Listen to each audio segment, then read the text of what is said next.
All right, good evening, everyone. We're going to call our meeting to order. Let's have the Land Acknowledgement Act first. So we would like to acknowledge that the land we inhabit today was once known as Tavangar, the home of the Gabrielino Tonva people. We show our respect to the Gabrielino Tonva people, as well as all indigenous people, past, present, and future, and honor their labor as original caretakers of this land. We commit to uplifting the Gabrielino Tonva people, invite you to acknowledge the history, and join us in caring for this land. Now let's invite the Monterey Park Fire Explorers to do our flag salute. Please rise.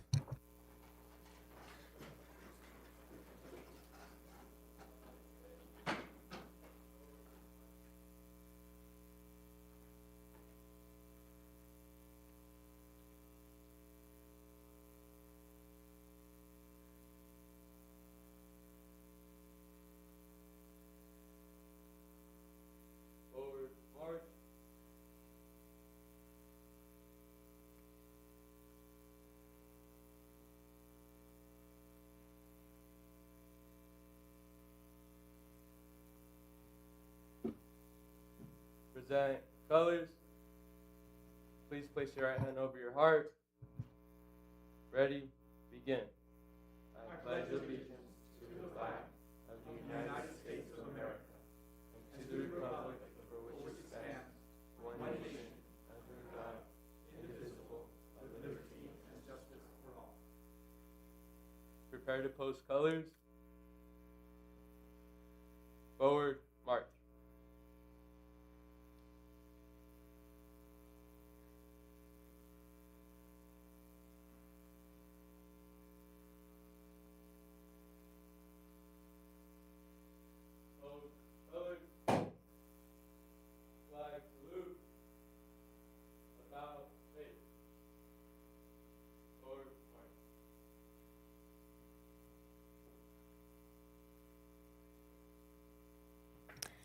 Thank you to our Monterey Park Fire Explorers. You may be seated.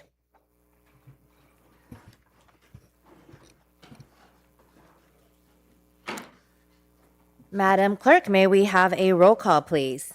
Councilmember Go, Present. Councilmember Wong, Present. Councilmember Sanchez, Present. Mayor Pro Tem Lowe, Here. Mayor Yang. Present. You have a quorum. Thank you. Any agenda revisions or additions? No changes, Madam Mayor. All right. Seeing as we don't have any presentation items, any public comments for this evening?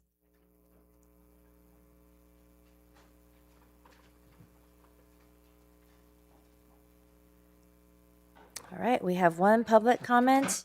Dave Jones.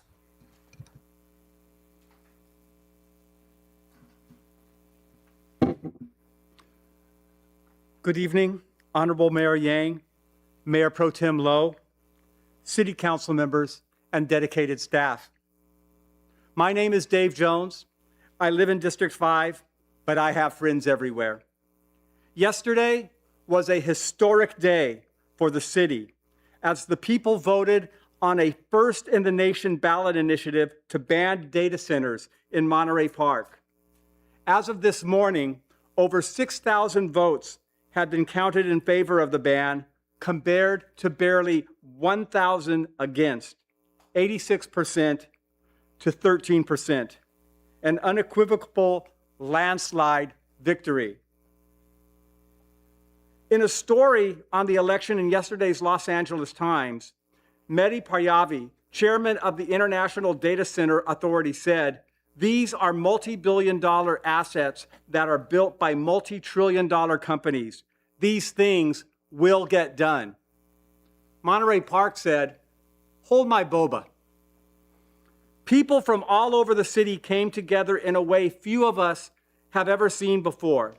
They stood up, they spoke out, they painted signs, they walked precincts, they made videos, they wrote songs, and they never stopped. They were proud to be called an uninformed mob. They were relentless. And to your credit, you, the City Council, listen to the people. Many would say, big deal. That's your job. But across the San Gabriel Valley and beyond, throughout the state of California, and indeed the entire country, we have seen that is too rarely the case.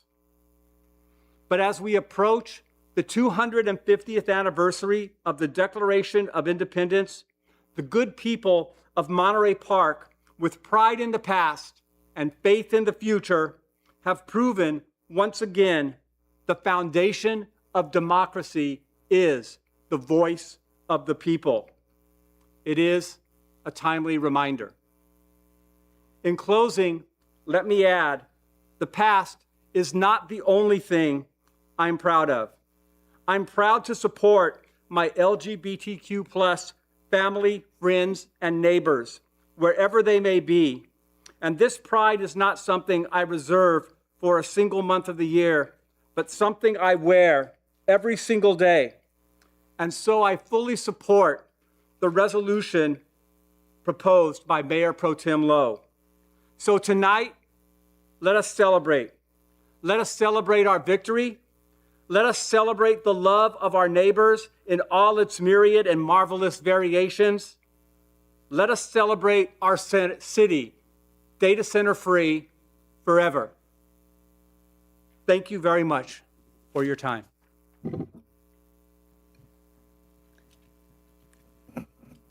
Water, no ice. Madam Mayor, Thank you, Dave. Yes. just have a please question, comment. quick follow-up question for the city attorney on that note for Measure NDC. Now that it's passed, the council has already adopted the ordinances to effectuate the ballot measure. If you can confirm that, and if everything is already effective, and there's any further action from the council pending the certification of the vote. Thank you, Madam Mayor, members of the council. Yes, the third ordinance, which is tied in with the ballot measure, will become effective 10 days after the certification of the ballot or the election results. So the final election results still haven't been certified by the city clerk and ratified by the city council. But once that happens, then the third ordinance will become effective as well. All right. Moving forward, staff communications, 8A City Managers Department. Good evening, Madam Mayor and City Council. Diana Garcia, Assistant City Manager. This evening, we wanted to invite the residents to the State of the City address. This is next week on Tuesday, June 9th. It will be held at the Courtyard Marriott at 555 North Atlantic Boulevard. Our Mayor, Elizabeth Yang, will be sharing some of her accomplishments during her term.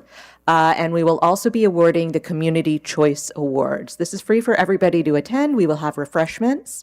The program begins at 5 o'clock and the doors open at 4:30. So we hope to get a good turnout for this. You can scan the QR code there in the corner for more information, or you can watch it live on YouTube if you're not able to get out that evening. So I encourage everybody to come out to the event. It should be a celebratory and fun evening for everybody. Thank you.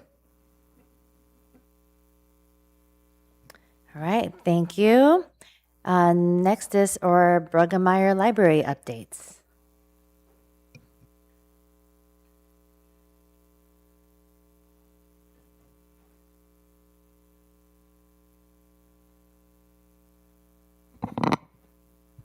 Good evening, Mayor Pro Tem, and City Council members. I'm Library Manager Linda Vera.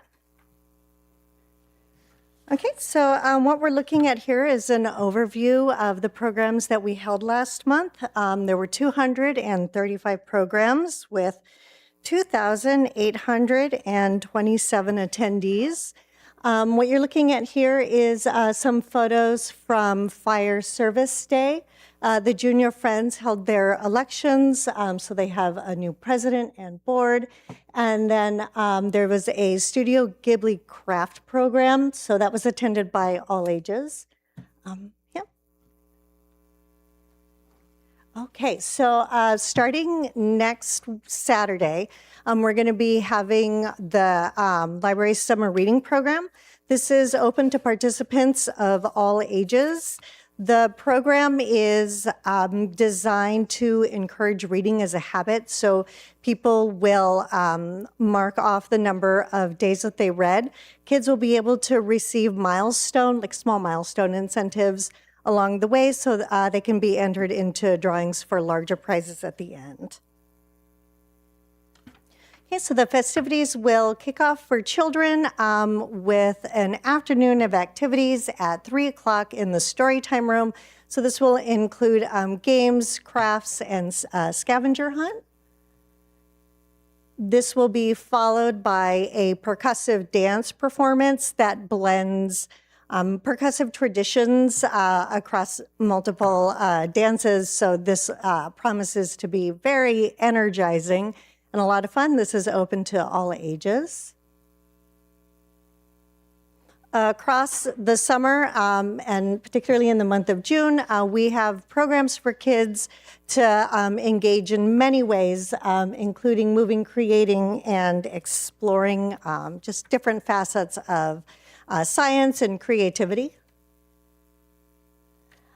For the teens, there's going to be a writing series with a New York Times best-selling author, C.B. Lee. They'll also have the opportunity to go to the Marriott, where they'll get a behind-the-scenes look at what it takes to work in the hospitality industry. So they'll be able to engage with people who have different careers in this field. In addition to this, there's going to be a financial wellness workshop. So this will cover things like reading bills, how to make sure that you're not being overcharged for things or having undisclosed charges, or how to make sure that you understand your bills. There will also be an opportunity to team up with some people who can connect you to some government resources to make sure that people are able to manage their accounts. We're also going to be having a performance from the East West Players of Tam Tran. So this is, it was written by Elizabeth Wong, who grew up here in Monterey Park. It's going to be followed by a 30-minute panel discussion featuring the writers of the play and some people who are experts in the field of working with undocumented students. And then after the performance, participants can show their tickets at 55 in the Courtyard Marriott or traditional Guaylen noodles for some discounts on some food. So you can make a whole day of that. Okay, and as we celebrate Pride Month, I just want to remind everyone that with your library card, you can access ebooks, e-audiobooks, and movies celebrating LGBTQ plus stories. You can download the Libby or Canopy app to get started and using those. And then so this is going to be in the month of July, but please do save the date. The library will celebrate 250 years of American independence with a month-long exhibition highlighting the contributions of Asian Americans in the U.S. military. So there's going to be an opening reception at noon on Friday, July 3rd. And so there'll be opening remarks and a panel discussion with Asian American veterans, followed by light refreshments. Attendees can then explore the exhibition and talk to the curator. And this is going to run from July 3rd through the 31st. Thank you. Any questions?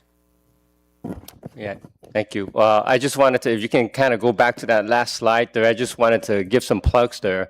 I'm really looking forward to that one because the API has been in the military since the Civil War. So we have an opportunity in our city to showcase this, given our diverse background of not just celebrating the 250th anniversary of the Constitution and the birth of America, but we have celebrating the military, and then we're going to put an emphasis here that day on folks who serve in the military of API heritage. And I believe the three speakers that day, there is a 90-plus-year-old veteran who served in the Korean War who will be on the panel. And then you have another person who served in the Vietnam War, and then a third person who served in the recent, well, not recent, but Gulf War about 20 years. So you have a spectrum of people speaking that day. So we're looking forward to just bringing not only our city, but Southern California and the community into this to celebrate our country and also the military influence in the API community. So, Yeah, thanks for all the great events. I think our teenagers and families are very lucky to have our library. There's always something to do at the library. Thank you. Thank you. Next up, we have our fire department. Yes, good evening, Madam Mayor, Mayor Pro Tem, members of the council, city staff, and members of the community. My name is Ryan Weddle, Deputy Chief of the Monterey Park Fire Department. And again, I'd like to briefly highlight that this Saturday, 9 to 12, right here in the front lawn of City Hall, we will be doing our sidewalk CPR event. And it's part of a coordinated event throughout the county where we're going to work towards improving cardiac arrest survival through community education and immediate action. So hands-only CPR is simple, effective, and something anyone can learn in just a few minutes. During this event, participants will learn how to recognize cardiac arrest, activate 911 quickly, and provide high-quality chest compressions until emergency responders arrive. Events like this also reinforce the partnership between the fire department and the residents we serve. Public safety is strongest when the community is prepared and engaged.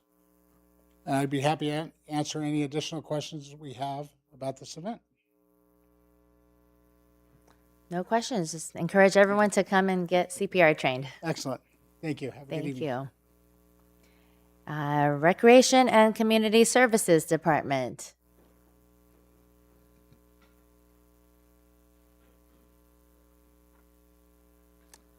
Good evening, Mayor, Mayor Pro Tem, and member of the City Council. My name is Chan Lim, Recreation Specialist with the Recreation Department. I would like to provide a quick update on upcoming community events.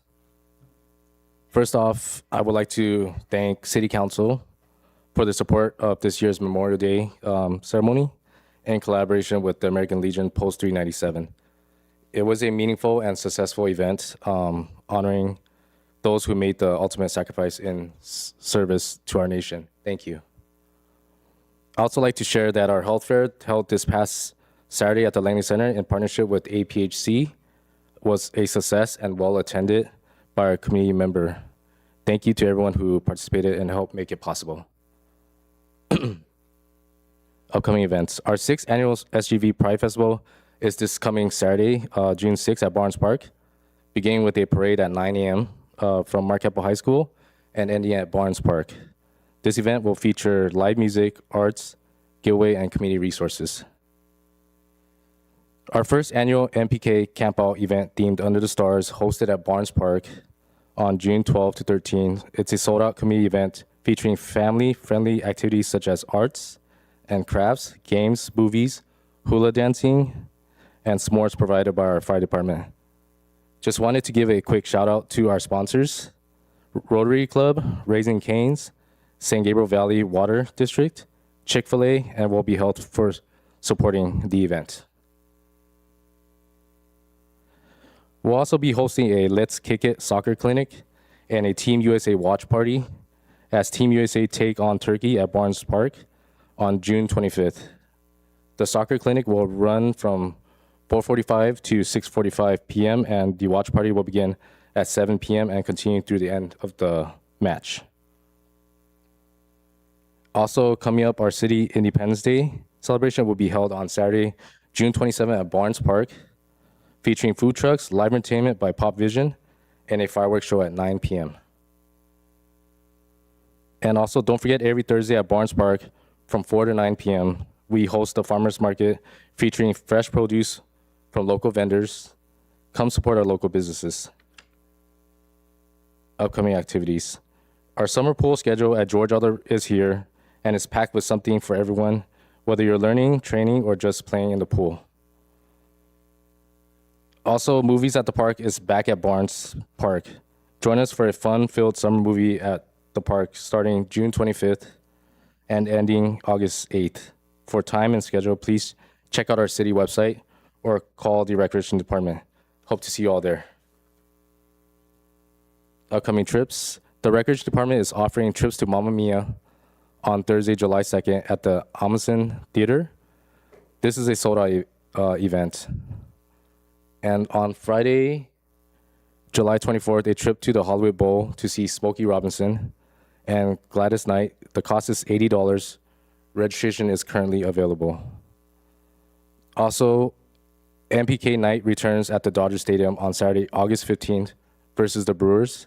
The game is at 4:15 p.m. Tickets are $60 and currently available. Contact the Records Department if you are interested in any of the upcoming trips. Thank you. Any questions? Just want to say thank you for having all those events up there. And just a reminder that the 4th of July fireworks show is Saturday, June 27th. June 27th. So people can get an early head start on the fireworks here and then go watch it again on the 4th. That's right. All right. Thanks for that presentation. Looking forward to all the great events coming up this summer. Thank you. Next up, Public Works. Good evening, Honorable Mayor, Mayor Pro Tem, and City Council. Sean Igo, Public Works Director. If you recall, back on March 4th of 2026, the City Council meeting, the City Council received and filed the city's community transportation pilot and program updates, which include additional service enhancements. Part of this included the discontinuation of the Link shuttle route due to inconsistent and low ridership. Beginning July 1st, the Link, which connects Corporate Center and Cal State LA, will be discontinued as part of the city's ongoing efforts to streamline and enhance the local transportation services. Riders can continue traveling along the same corridor by using Spirit Bus Route 5, which also mirrors the Link route and also provides continued connection to the Metro E-Line and East Los Angeles College, or ELAC.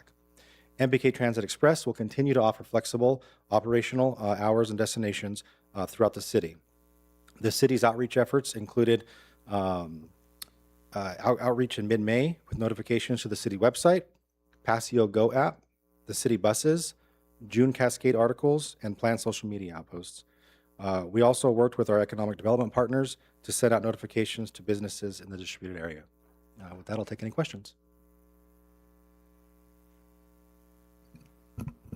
Just to confirm, I'm sure we did this. We've already noticed, and we've been noticing people that do take the Link shuttle, that the discontinuation of the route is happening, or that specific shuttle is happening, but they have these other options, right? Correct. Yes, it's within the buses, within the Link services, and then also within our Passio Go app, which is used for this service as well. Perfect. Thank you. Thank you, Sean. Thank you. And last but not least, Community Development and Finance Department.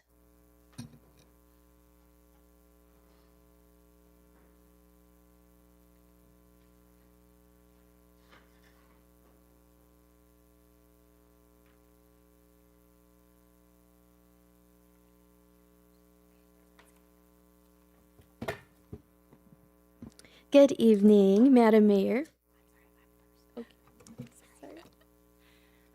My mistake. Good evening, Madam Mayor, Mayor Pro Tem, council members. The City of Laura Bourgeon, Finance Manager. The City of Monterey Park is excited to announce several engagement workshops during the month of June to provide residents with information on the city's economic sustainability and discuss modern and equitable revenue measures. Participants will gain valuable knowledge about our city's budget and plans for the future. Our workshop schedule is as follows. Monday, June 15th, 6 to 7:30 p.m. at the Monterey Park Brueggemeyer Library. Wednesday, June 17th from 12 to 1:30 at the Langley Senior Center. And Monday, June 29th from 6 to 7:30 p.m., which will be a virtual Zoom meeting. Please join us at using the QR code. We encourage you to mark your calendars and join us at these workshops. Please visit the city website for links and additional workshop times and locations. Thank you.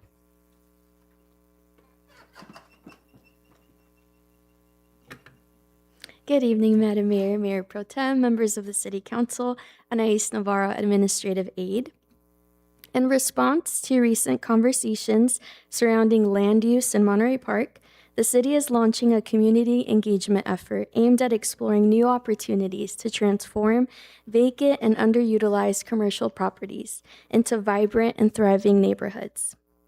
The city would like to encourage all residents, business owners, and community members to participate in these upcoming workshops that will address vacancy issues, revitalize community spaces, strengthen local revenues that support essential city services, and create the diverse housing options needed for current and future generations. We do have a schedule for upcoming community idea workshops. The first one will be a virtual presentation and Q&A. This will take place on Wednesday, June 10th at 6 p.m. Attendees can access the Zoom link via different channels. This could be done through our city website, social media, the QR code listed on the PowerPoint screen tonight, and it's also printed on the June issue of the Cascades. Next, we will host 2 in-person workshops with time for Q&A and light refreshments. The first one will take place on Tuesday, June 23rd at 6 p.m. at George Elder Park Community Room, located at 1950 Wilcox Avenue. And the second workshop will take place on Wednesday, June 24th at 6 p.m. at the Langley Center Friendship Room, located at 400 West Emerson. We invite you to join the conversation, share your ideas, and be a part of creating a more vibrant and connected community. For any updates and meeting information, please visit www.montereypark.ca.gov/vacant to vibrant. Thank you. Thank you both for the presentation. These are great opportunities for our residents and community members to engage. All right. That's all for our staff communications. Seeing that there's no old business, we'll move on to our consent calendar. Madam Mayor, members of the council, we apologize. The voting buttons are having a technical issue for tonight. So unfortunately, we're going to have to do an oral vote for tonight. We're just, the system is we're not able to clear it after the vote happens. So we're going to have to do an oral vote. I apologize for that. We'll try to have it resolved by the next meeting. No problem. All right. Anyone want to pull any items from the consent? No? There's no one? Just item 10J for a quick update. And also item 10I. I'll move the remaining consent items. I'll second that. Okay, Councilmember Wong motions, Councilmember Go seconds. So we need to take a vote verbally. Aye. Councilmember Go, Aye. Councilmember Wong, Yes. Councilmember Sanchez.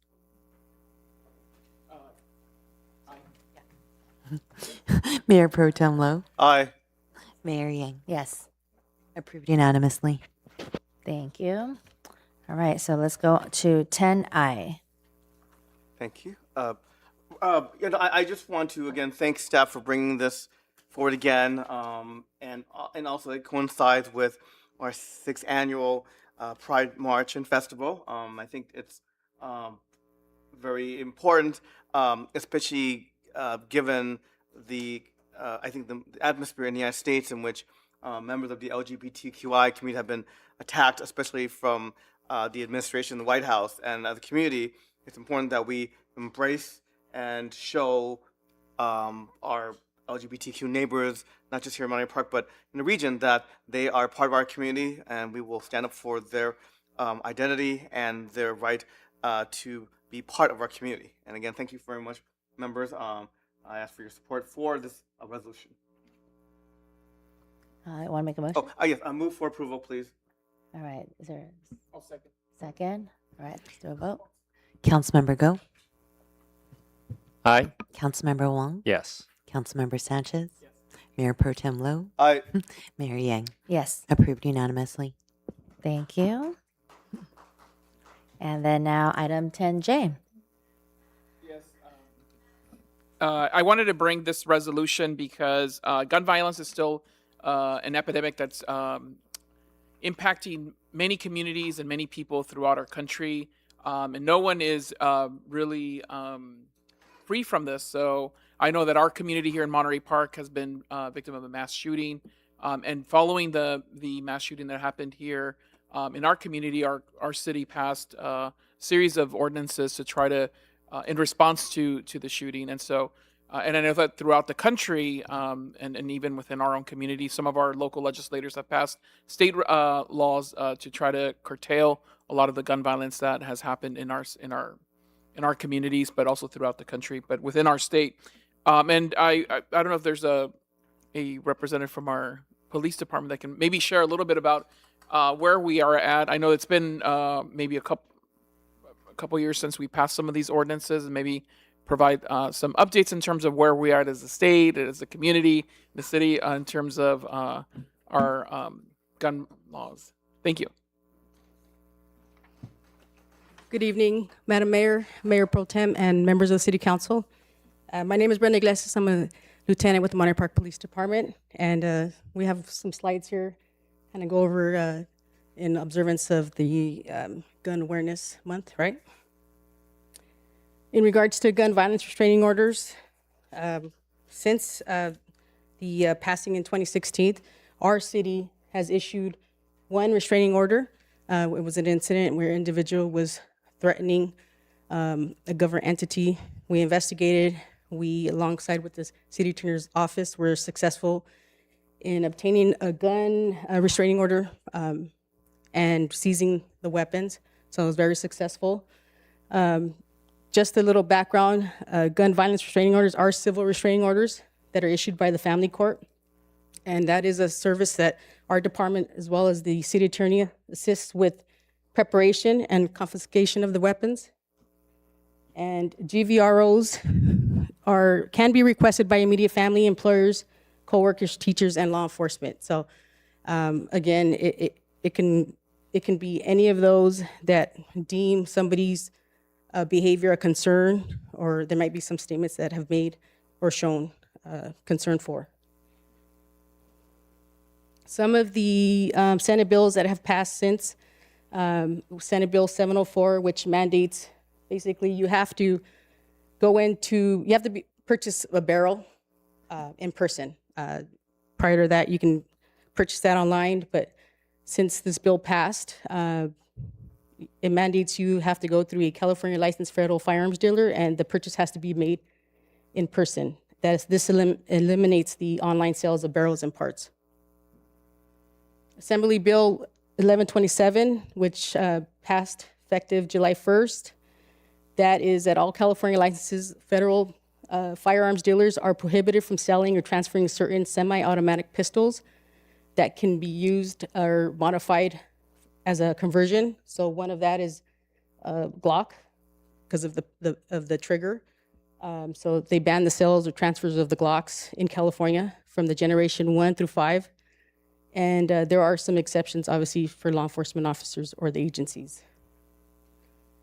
Senate Bill 53, which was effective July 1st of 2026, it requires all guns to be stored at home, secured in a lock safe when not in use. This only applied, previously it only applied when children were present, but now it requires a safe and not just a gun lock device. Senate Bill 899, it's also a gun violence restraining order update. It relinquished requirements for the GVROs consistent with other civil protective orders, and it increases database efficiency, tying in all the firearms related to the databases. So it's a better way to track whose guns are taken, and it allows the police departments to track it and courts. And if they don't get relinquished, they notify the police departments, and then we do the follow-up. It also allows for the sale of ammunition back to the dealer instead of confiscating it, so they can return it back to the dealer, sell it back to them, and then that also allows certain exemptions for law enforcement. Assembly Bill 1078, it's effective January 1st. It added stricter background check evaluations for the concealed carry weapon applicants, is known as the CCW. and then it integrated out-of-state convictions, restraining order databases, and social media publicly available records into the vetting process. And this QR code is on our website. It'll take you to our website where we'll give you any firearm information from some of the programs that we offer. So gun locks, residential firearm pickups. If you don't want your weapon, you notify the police department. We'll go pick it up. How to get your CCW permit, and also some of the ordinances like how to obtain your gun-free city property signage. So that's the QR code. If you have any questions? Madam Mayor, if I may, the website does provide lots of great information, as well as the gun violence restraining order training video for individuals or families if they feel that their family member is experiencing mental health crisis or issues. There's opportunities there to learn about how they can go about getting a restraining order in relation to their firearm. So lots of good information on the webpage. We encourage people to go there for more information. Thank you so much for the update on all of the Senate bills that were passed and became law, or becoming law starting July 1st.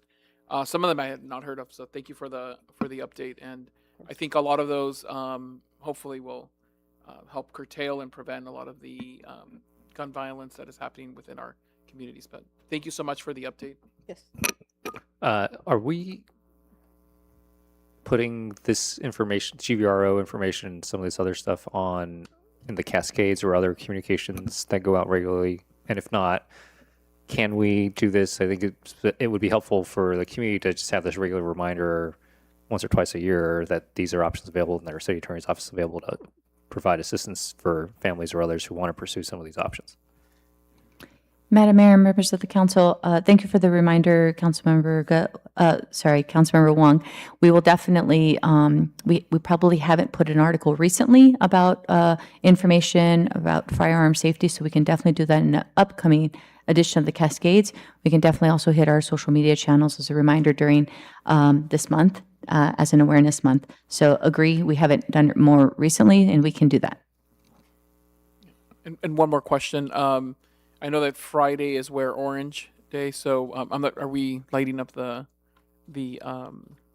Cascades in orange in observance?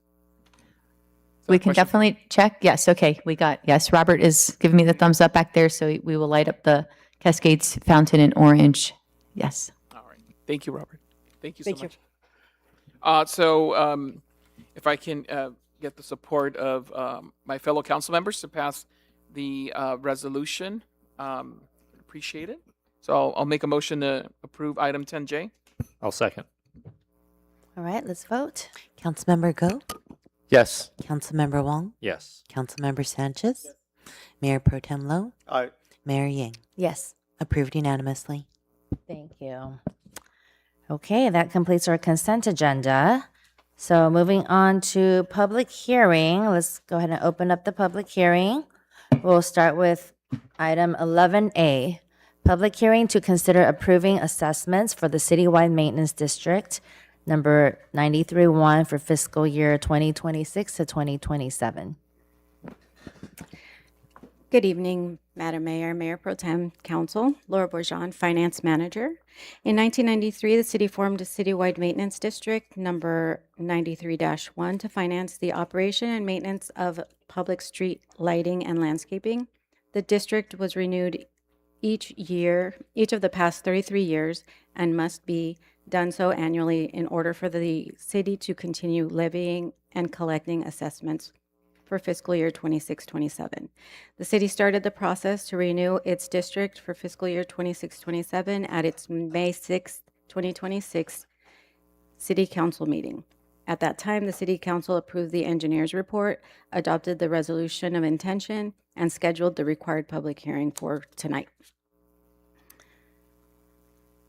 Following tonight's public hearing, the City Council may adopt the attached resolution renewing the district for fiscal year 26-27. That concludes my staff report. I'm available to answer any questions. All right, any public comments on this item? No public comments. All right, we'll go ahead and close the public hearing. Just, I know this is second reading. Appreciate staff bringing this to us. I just want to emphasize for anyone who may be paying attention, if you can remind us how much we've identified in terms of the cost of maintaining landscape and lighting district, the actual cost. The actual cost is, I believe it's 2 million, a little over 2 million, 2.4 million. And how much does this assessment generate? The assessment will generate $1,019,854. And when was the last time this assessment was adjusted? That was in 96, if I'm reading it right. Yes. So to be clear, the assessment is a flat rate, has not been adjusted for now 30 years. So not indexed and hasn't been adjusted for inflation at all over the last 30 years, and does not pay for all of the maintenance for the public street lighting and the public landscaping along streets and sidewalks that the city maintains, all of us as taxpayers and the residents of the city pay to maintain. So we subsidize the maintenance of the street lighting and the sidewalks and public spaces, landscaping areas. Right, to the tune of about a little over $1 million a year. $1.4 million is what the general fund subsidizes. Great, just wanted to make that clear. Yes. With that, I'll happy to make the motion to adopt staff recommendation for second reading. Second. Okay, let's vote. Councilmember Go? Aye. Councilmember Wong? Yes. Councilmember Sanchez? Mayor Pro Tem Lo? Aye. Mayor Yang? Yes, Approved unanimously. thank you. Okay, next item on our public agenda, public hearing is item 11B, Capital Improvement Plan Resolution. We'll go ahead and open the public hearing. All right. Good evening, Honorable Mayor, Mayor Pro Tem, and City Council. Sean Igo, Public Works Director. Tonight you have before you the 2026-2027 Capital Improvement Plan. Currently, the city has over 30 active CIP projects that are in various phases, such as design, construction, and post-construction activities. The current year focused on water projects related to the water bond, which included the Russell Reservoir, rehabilitation, pipeline replacements, and water meter upgrades, which are still ongoing. Highlighting some of the larger projects, including accomplishments such as the Burglary Library Improvement Project, which included exterior painting, the new backup generator, and carpet replacements. Next slide, please. The Barnes gym improvements, which included the replacement of the gym flooring and exterior painting. Next slide, please. I know it's a little hard to see, but this is an overall picture of the city's street rehabilitation projects. So this map depicts in blue what roadways we have paved since 2011 and 2012 fiscal year. Out of the over 132 miles of roadways, we have completed just over 73 miles, or about 55% of the roadways in the city. Depicted in red is what is proposed for the next fiscal year, which is anticipated to be just over 6 miles of roadway. And as requested in the previous budget meeting last week, we have completed over 900 ADA ramps replacements in the past 10 years. This is over 50% of all the ramps in the city, but not indicative of a total that needs to be replaced. With a larger focus over the past several years on roadways due to the street improvement bond, future years will see a reduction in the amount of roadways that will be repaved as we utilize a pay-as-you-go approach with available funding. Next slide, please. This is, as we just discussed, here are some photos from the completed roadways and concrete improvements at various locations throughout the city, and as we will continue to do improvements moving forward. Next slide, please. Water and sewer improvements included the installation of a new sewer lines and manholes along Garvey, with new water lines being installed along Atlantic Boulevard and Garfield Avenue. Next slide, please. For the upcoming year, 2026-2027 fiscal year, we will be focusing on design of Fire Station 63, Barnes Park Aquatic Center, and multimodal mobility hub and structure. Note that the mobility hub is awaiting Metro approval, and we hope to hear back from them soon. Projects anticipated to begin construction include the Monterey Pass Rural 28 undergrounding project, Monterey Pass Complete Streets, Garvey Avenue water main replacement, Fire Station 61 renovations, adaptive traffic and traffic response control system, citywide roadway improvements, citywide ADA improvements, City Hall Council chamber renovations, and City Hall parking lot improvements. Next slide, please. Lastly, I want to say that your Public Works team has and continues to focus on meaningful and impactful projects this community continues to enjoy on a daily basis. For more information on our CIPs, we have a QR code on this slide that you can take that will take you directly to our CIP page and give you additional detailed information on our CIPs, and has an interactive map that can allow you to find specific information in your area. With that, I'll take any questions. Thank you, Mayor. Sean, just a quick update on the CIP schedule for 26, 27. What is the total price tag? I don't recall off the top of my head, but I want to say it was around 15 to 20 million. That's it? Thanks, Sean. Appreciate the updates and the specific reports on some of this. On the Maury Pass Road undergrounding, is that going to be for the whole length of Maury Pass Road or just sections? No, it's just a segment of Monterey Pass. You know, which section? I know Vagabond is the one of the endpoints, but I think that it's going south from Vagabond. Okay, if I recall. Yeah, this is an SCE project, and so we're working with them. Although it's a city project funded through Rule 20A, it's their project to undertake. And then if you can go back to the street repaving plan, I think I just want to point out it's hard to read because we've done a lot of work in terms of repaving streets in the last 10, 15 years. Can you remind us what when we repave a street or redo a street, what the usual estimated kind of lifetime is for repaving, when it would have to cycle back to be fixed or repaved? I'll lean on Carl as the it depends answer, and say that in general, as long as we can continue to invest into rehabilitation and doing slurry, we're hoping 10 to 20 years. Great. So I say that because we've done a lot, and a lot of kudos, and particularly the council moved forward a bond a few years ago to accelerate some of these street repaving and improvement projects to get a bigger chunk of this done more quickly because we were behind. I think the risk of continuing to fall behind continues to be there for every city, not just us.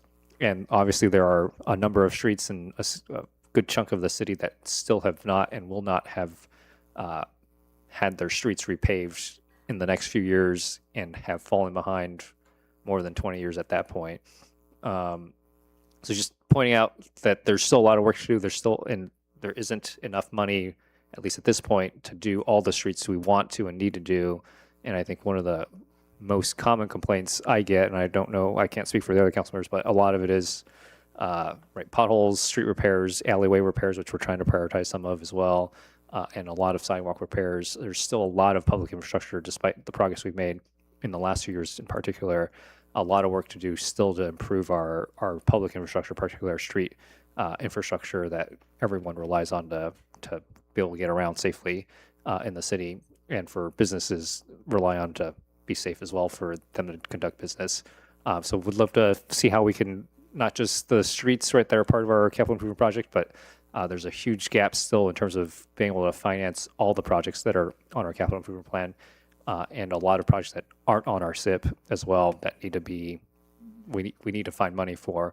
And so encourage folks, we just heard from finance about some upcoming budget finance workshops to encourage folks and people who are interested in learning more about what ideas we're going to start talking about to help close the gap on a lot of these financing projects and the capital improvement projects, the gap that exists in the financing, to participate in these discussions and to help us explore ways to really start to close this gap in a sustainable way.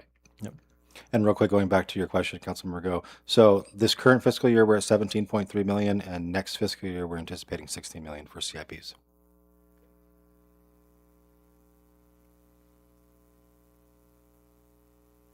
Thank you, Sean, for that report. Wanted to just on this map, the blue, because I can't read that far, but the blue's highlighting all the roads that we've completed. Right? Everything completed from starting in the 2011-13 fiscal year to current. Okay. And then in red is what we're proposing to do next fiscal year. Right. And I mean, and I think we've all seen and we've highlighted multiple times in this council chamber all of the CIP projects that we have at least identified at the moment, and I know Councilmember Go sometimes highlights this number, but it's well between what 250 million to 300 million dollars potentially. Correct. Yes, and so we have a lot of CIP projects that we would love to do in our city, but just don't have the resources to do so. We've highlighted some of the more important or pressing ones, at least, that we accomplished. But wanted to highlight because I know I constantly get compliments about all of the updates to the streets. So wanted to thank our team and the council for working on that. And then can we go back to the list that had all of the CIP projects that we're working on this year? And I see on there Fire Station 63, our Barnes Park Aquatic Center, which I know a lot of our swimmers in our community are very happy about, especially given the $6 million grant we recently received to help us with that project. But also a lot of the other items that are on the other list in terms of construction that are currently happening or in the process of happening. So wanted to thank you and your team for all of the CIPs. It's always great to see your team working out on the streets and seeing a lot of these updates happen. So thank you so much for the update. Thank you. Thank you. Sean, as always, to you and your team, thank you for a great presentation. And I also would like to also add, for those who watched or attended our budget study session also last week, it's also important, I think, to convey that the theme of all of our capital projects as well as public works is that we're moving forward. We are modernizing, and it's you're talking about a city of the size of Monterey Park, and we're talking about road resurfacing, water, aquatic centers, all of our physical buildings, and that takes money. And I think that you are to be credited as well as to be utilizing what you have, as well as pursuing grants, as well as other funding opportunities. Not to mention, the residents. Again, I always like to remind that because of passage of Measure MP, this has helped us with our capital improvement programs. And again, it's a credit to Public Works. And so I want to emphasize that we're moving in a positive direction. But the needs are enormous. The needs are immense. And this is where I think we need to continue to look at how we can find more grant opportunities, as well as looking at ways in which we can generate more revenue to make these improvements to our public works. So. Thank you. Yeah, I think it's amazing that you guys have paved over 50% of the entire city's roads in the last 15 years. If a resident wanted to know if their street is up for paving, how would they go about doing so on the website? They can reach out to Public Works, and we can review our map moving forward for the next several years and identify if their street is on our list. Great. All right. Thank you so much. Thank you. Anyone want to make a motion? I'll make the motion. Second. All right. Let's have a vote. Councilmember Go, Aye. Councilmember Wong, Yes. Councilmember Sanchez, Mayor Pro Tem Lo, Aye. Mayor Yang, Yes. approved unanimously. Thank you. Item 11B is approved. And that's all for our public hearing. Moving on to new business. Item 12A, resolutions for the November 3rd general municipal election.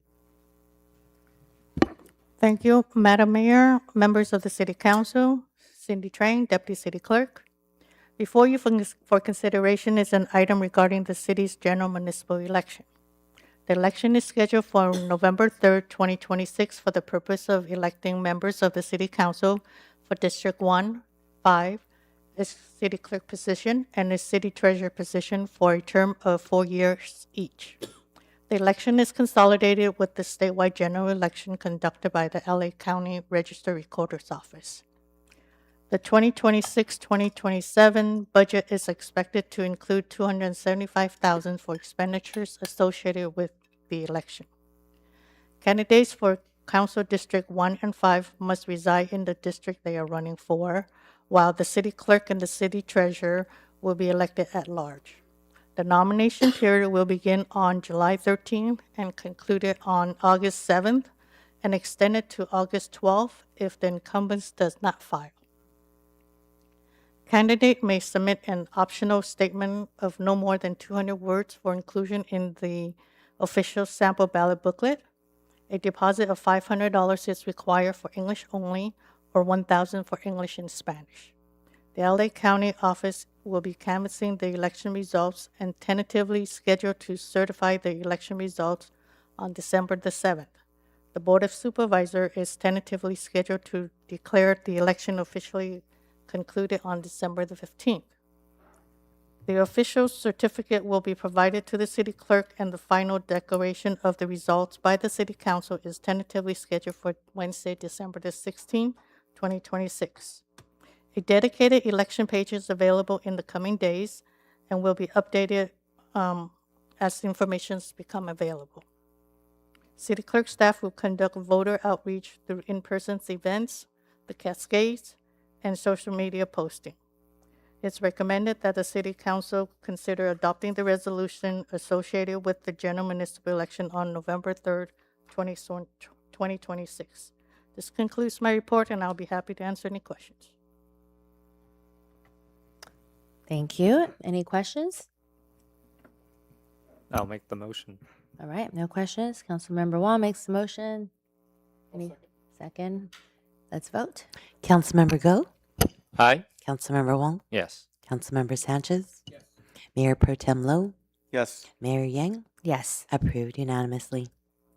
Thank you. And that concludes our new business. Oh, we're moving through this very rapidly. City communications. I will start first. Attended a couple of the city's events. I just want to highlight we had our budget meeting forecast last week, and I just want to reemphasize that we had a budget balance and we had a little bit of a surplus, which means that we can use that money to apply to other parts of the city.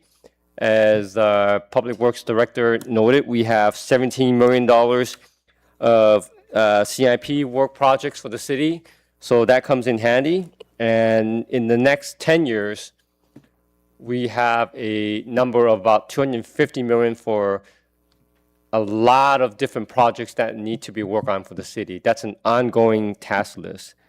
So I want to just emphasize the work that city staff put together last week to make us go through that budget. Thank you for all the hard work. If I didn't say that enough last week, I'll say it again this week. And then a couple of Fridays ago, we did a memorial in honor of the fallen at the Post 397. I think many of us was there for that occasion in the event. Earlier on the 22nd, many of us also attended the ELAC Arts exhibit that's held at El Encanto. Is it still there? I think it's still there for another week, or did that finish I think it up? ended last weekend. That last weekend it ended, so that's all I have.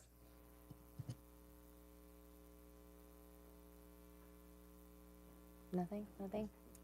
Just real quick, again, also thank you for all who attended our Memorial Day services, and our compliments to our our Veterans Post. It was held indoors, and we want to thank them for their efforts to continue to make the post a vibrant place and a place that worthy of support by our community.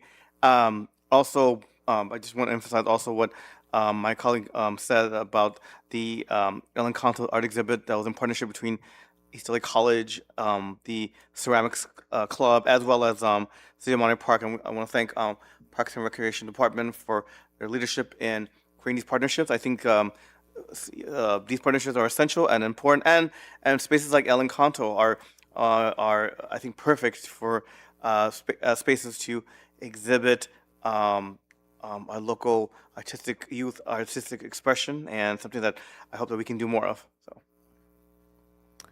I think all of the events I wanted to cover already got covered, but just wanted to reiterate what Dave Jones had mentioned. Congratulations to our city of Monterey Park for passing Measure NDC last night with an overwhelming landslide of over 86%, making history. And that concludes our meeting tonight. Anything else before we adjourn? No? All right, meeting adjourned.